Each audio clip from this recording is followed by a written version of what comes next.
Ebola.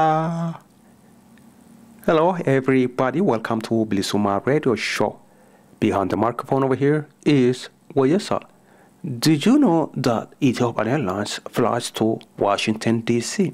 Yes, believe it or not, Ethiopian Airlines flies to Washington, D.C.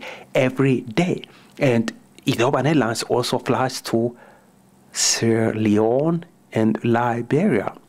If you don't know, in Liberia, yes, Liberia is where Ebola killed 4,000 people. And that's where Ethiopian Airlines flies. Believe it or not, should you concern about your safety? Should you fly on Ethiopian Airlines?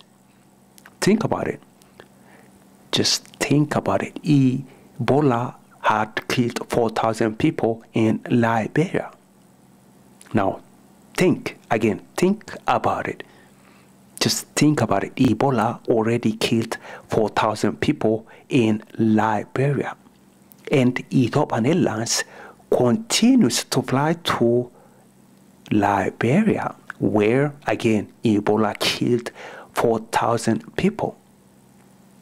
Think about it. Should you fly on Ethiopian Airlines? Why? Why would you want to fly on Ethiopian Airlines?